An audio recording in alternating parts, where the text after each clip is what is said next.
ابتدائی دور ہے، بالکل بچہ ابھی ہے، کھیل بس لائف، اس کے سوا اسے کوئی زندگی سے سروکار ہی نہیں، زندگی کے تلخ حقائق ابھی اسے معلوم نہیں۔ بھوک لگی تو رو پڑے، ماں نے دودھ پلانا ہے، کھلانا ہے، ان سے تو کچھ نہیں کرنا اس نے، وہ لائب ہے، کھیل۔ لیکن تھوڑا سا آگے چلتے ہیں، ٹین ایجر سٹیج میں جب داخل ہوتا ہے آدمی تو اب وہ نرا کھیل، معصومانہ کھیل نہیں رہتا، اس میں تلذذ، سینشول گریٹیفیکیشن کا عنصر شامل ہو جاتا ہے۔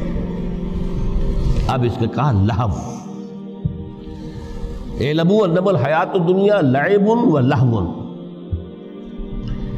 ذرا آگے بڑھئے تو انسان پر سب سے زیادہ دھن سوار ہو جاتی ہے، بناؤ سنگھار، میرا لباس فیشن کے مطابق ہو، کہیں ایسا نہ ہو مذاق اڑے۔ اپنے لباس کے بارے میں بہت کانشیس ہوگا، اپنے ہیئر کٹ کے بارے میں بہت کانشیس ہوگا، ہر چیز کے بارے میں بہت کانشیس۔ زینت، بناؤ سنگھار، آرائش، زیبائش۔ اس سے ذرا آگے گئے، تکاثر فی الاموال والانفس تفاخر بینکم۔ یہ سمجھیے کہ تقریباً 30 برس کی عمر جب انسان کی ہوتی ہے، اب فخر، تفاخر، یا دولت پر فخر ہوگا، یا نسب پر فخر ہوگا، یا اپنی کسی سیاسی حیثیت پر فخر ہوگا، اپنی چودراہٹ پر فخر ہوگا۔ تفاخر بینکم، جس میں جان میں چونکہ توانائی ہوتی ہے، قوت ہوتی ہے، لیکن اس کے بعد جب عمر ڈھلی بڑا ریئلسٹک ہو جاتا ہے انسان۔ پھر یہ جو چوتھی سٹیج تھی، اس میں تو یہ کہ مونچھ نیچی نہ ہو، چاہے سب کچھ میں اپنا خرچ کر دوں، داؤ پہ لگا دوں، لیکن مونچھ نیچی نہیں ہوگی۔ آخری سٹیج وہ ہوتی ہے کہ پھر ہوکا لگ جاتا ہے آدمی کو، تکاثر فی الاموال والاولاد، مال اور اولاد کی کثرت کثرت کثرت۔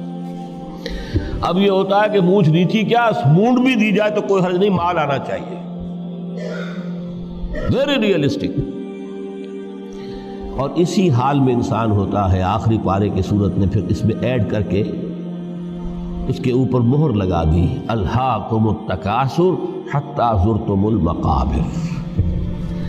یہ تکاثر جو ہے پیچھا نہیں چھوڑتا، اتنی دولت بھی ہے کہ آپ کی 10 نسلیں کھا سکے اطمینان سے بیٹھ کر، تب بھی صبر نہیں ہوتا۔ بڑے میاں کی ٹانگیں جو ہیں وہ قبر میں لٹکی ہوئی ہیں، لیکن تکاثر جو ہے، تکاثر مال، وہ پیچھا نہیں چھوڑتا۔ حتی زرتم المقابر، یہاں تک کہ قبر تک جاؤ، قبر میں اتار دیا جائے، جب تک ٹانگیں صرف لٹکی ہوئی ہیں اس وقت تک نہیں۔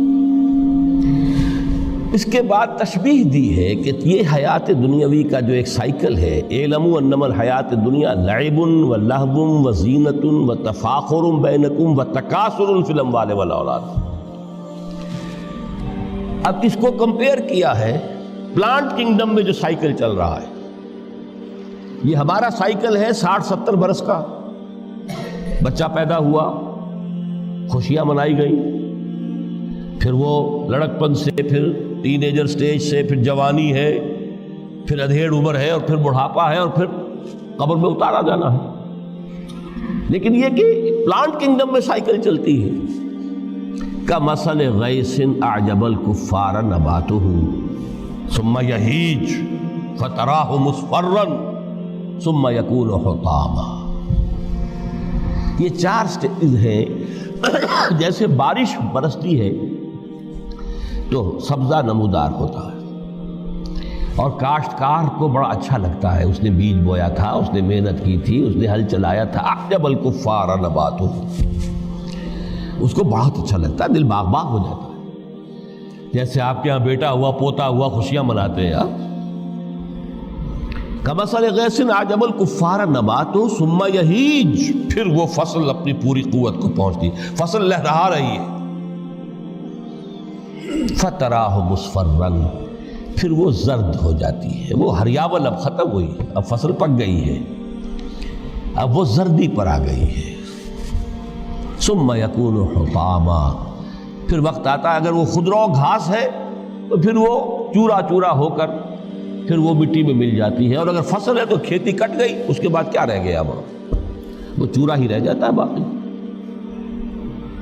یہ لائف کا سائیکل چل رہا ہے، 3 مہینے کا ہو، 4 مہینے کا ہو، یہ ہے پلانٹ کنگڈم کا، وہ ہے سائیکل انسانی زندگی کی۔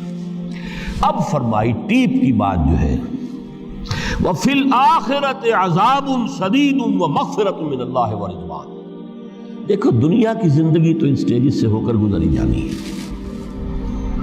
جو پیدا ہوا ہے اس پر بڑھاپا بھی آئے گا، موت بھی آئے گی۔ کل نفس ذائقۃ الموت جو سورہ آل عمران کی 185ویں آیت کا پہلا جملہ تھا۔ ہر انسان کو جو پیدا ہوا موت آنی ہے۔ اب یہ ہے کہ وہ کہیں آپ نے محل میں گزار لی زندگی، کسی کٹیا میں گزار لی زندگی، کسی کی فٹ پاتھ پر گزر گئی زندگی، زندگی گزر جاتی ہے، گزرتی ہے، اور ان 5 سٹیجز میں سے ہو کر گزرتی ہے۔ آپ گندی گلیوں میں بچوں کو کھیلتے ہوئے دیکھتے ہیں، وہ بھی کھیل رہے ہوتے ہیں، نالیوں کے پانی کے اندر کھیل رہے ہوتے ہیں، ان کا بھی کھیل ہے، گندے جوہڑ میں کھیل رہے ہوتے ہیں۔ وہ تو ہے زندگی کی وہ سٹیج جو ہے کھیل کی ہے۔ کسی کے پاس بڑے قیمتی کھلونے ہیں، ان سے کھیل رہا ہے، کوئی اس طرح گلی ڈنڈا کھیل رہا ہے یا کچھ اور کھیل رہا ہے، لیکن وہ 5 سٹیجز تو آئیں گی۔ اعلموا انما الحیات الدنیا لعب ولہو وزینۃ وتفاخر بینکم وتکاثر فی الاموال والاولاد کمثل غیث اعجب الکفار نباتہ ثم یہیج فتراہ مصفرا ثم یکون حطاما وفی الآخرۃ عذاب شدید ومغفرۃ من اللہ ورضوان۔ آخرت میں جا کر یہ بائیفرکیشن ہو جانی ہے، یا تو شدید عذاب اور یا اللہ کی مغفرت اور رضا۔ Now the choice is yours، اما شاکرا و اما کفورا، فیصلہ تم خود کر لو۔ وما الحیات الدنیا الا متاع الغرور، یہاں بھی آخری الفاظ وہ ہے کہ دنیا کی زندگی دھوکے کے سوا کچھ نہیں۔ کیوں؟ اگر تو دنیا کی زندگی میں گم ہو گئے، جیسے کہ اقبال نے کہا ہے کہ کافر کی یہ پہچان کے آفاق میں گم ہے، اور مومن کی یہ پہچان کے گم اس میں ہے آفاق۔ دنیا میں رہو، طالب دنیا نہ بنو، طالب عقبہ، طالب آخرہ۔ دنیا میں رہو، برتو، استعمال کرو، تمہارے لیے پیدا کیا گیا، بھائی برتو، متاع ہے، برتنے کی شے ہے۔ ہاں حلال اور حرام کی پابندیاں سامنے رکھو، باقی برتو۔ مطلوب یہ نہ ہو، مقصود یہ نہ ہو، مطلوب آخرہ ہو۔ انما الدنیا خلقت لکم وانتم خلقتم للآخرہ۔ منزل وہ رہے، مستحضر رہے، سامنے رہے کہ میں تو اجنبی ہوں، یہاں یہ میرا وطن نہیں ہے۔ الدنیا سجن المومن و جنت الکافر۔ جیسے کسی پرندے کو کسی پنجرے میں بند کر دیا گیا ہو، اس طرح ہمیں اس دنیا میں بھیج دیا گیا، اللہ کی مرضی ہے، اس نے بھیجا ہے۔ جب تک وہ چاہتا ہم رہیں گے یہاں، لیکن ہمارا دل یہاں نہیں لگے گا۔ بازار سے گزرا ہوں، خریدار نہیں ہوں، طالب دنیا نہ،